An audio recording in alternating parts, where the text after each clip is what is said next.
Bismillahirrahmanirrahim. Assalamualaikum warahmatullahi wabarakatuh. Minangkabau adalah tanahnya para ulama ahlu sunnah wal jamaah. Di daerah ini lahir banyak ulama ternama dan menjadi soko guru bagi pengembangan dan syiar Islam di Nusantara.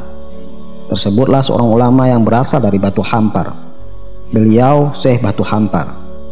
Beliau disebut dan dipercaya sebagai pimpinan bagi para sufi di Minangkabau. Siapakah beliau ini? Untuk itu, ikuti terus tayangan ini. Jangan lupa subscribe, like, komen, dan bagikan agar menjadi amal jariah bagi kita semua. Amin Allahumma amin. Beliau Batu Hampar adalah gelar yang disematkan kepada Maulana Syekh Abdurrahman Al-Khalidi An-Naqsabandi. Dipercayai beliau wafat pada tahun 1899 Masehi dalam usia 120 tahun.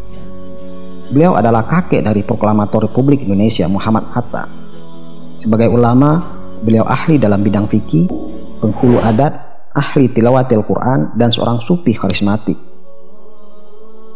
Sebagai seorang ulama sufi dan fuqaha, beliau memiliki riwayat perjalanan intelektual yang sangat kaya dan epik.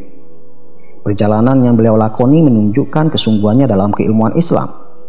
Dimulai sejak usia lebih kurang 15 tahun, beliau telah meninggalkan kampung halamannya untuk menuntut ilmu hingga berusia tua.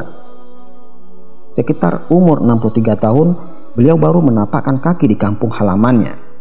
Dalam jangka waktu yang cukup lama tersebut, puluhan tahun beliau menuntut ilmu agama, mulai dari Golo-Gadang Batu Sangkar, Tapak Tuan Aceh, dan akhirnya ke Haramain atau Mekah dan Madinah. Untuk ke Mekah, ia pernah 2 kali.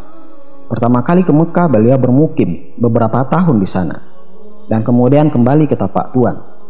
Beberapa saat kemudian, beliau kembali lagi ke Mekah untuk beribadah dan menuntut ilmu. Pada fase ini, beliau belajar berbagai keilmuan. Pada saat ini pula, beliau berjumpa dengan Syekh Ismail Al-Khalidi Simabur yang mengajar di Mekah dan menginisiasinya dalam tarekat Naqsabandiyah Khalidiyah di Jabal Abi Qubais. Setelah lebih 40 tahun menuntut ilmu agama, ia kemudian pulang ke kampung halamannya Batu Hampar.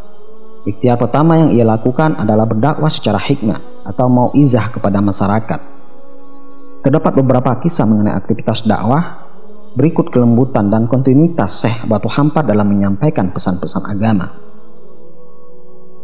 Suatu ketika saat Syekh Batu Hampar berladang tebu, datanglah anak-anak gembala meminta tebu yang saat itu sudah bisa dipanen.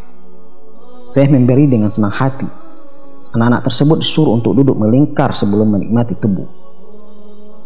Setelah sebelumnya tebu-tebu tersebut dipotong dan dikupas oleh Syekh sendiri, masing-masing mendapatkan 1 potong tebu. Sebelum dimakan, Syekh menyampaikan kepada anak-anak tadi bahwa tebu itu akan semakin manis rasanya apabila dibacakan bismillah sebelum memakannya. Dengan girang, anak-anak tersebut membaca basmalah bersama-sama dan dengan asik menyantap bagian masing-masing.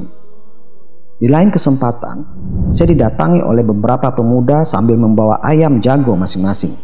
Ketika itu masih marak kegiatan adu ayam, dan ternyata pemuda-pemuda tadi akan membawa ayam ke gelanggang aduan.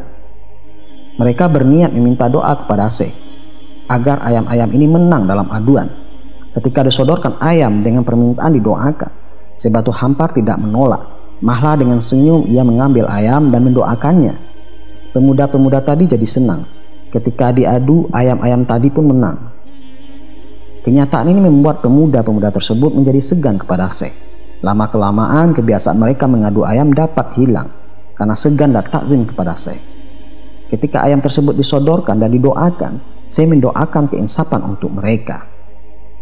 Syekh Batu Hampar juga dapat menyadarkan penghulu adat untuk menjalankan perintah-perintah syara, sehingga anak kemenakan penghulu tersebut juga mengikuti jejak pemimpin adat mereka untuk dapat melaksanakan syariat.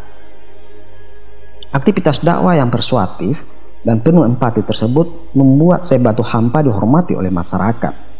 Tidak beberapa lama sejak kepulangannya ke kampung halaman, ia menjadi sosok yang berpengaruh. Apalagi ketika ia bersama masyarakat mendirikan Kompleks Surau sebagai lembaga pendidikan yang dikenal dengan nama Kampung Dagang.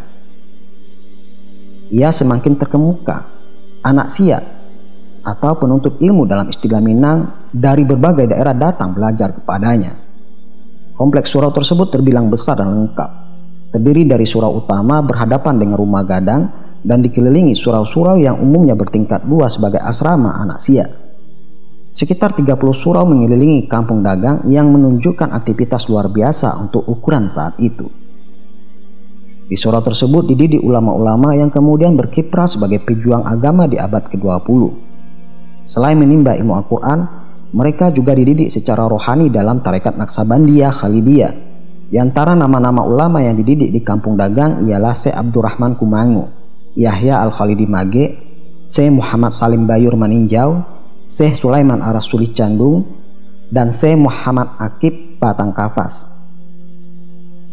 Muhammad Atta, salah seorang proklamator Republik Indonesia, juga menghabiskan masa kecilnya di kampung dagang, sebab ia merupakan cucu langsung dari Syekh Batu Hampar sendiri.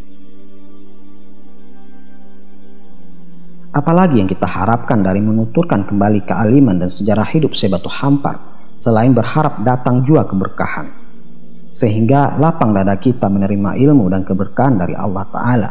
Amin Allahumma amin.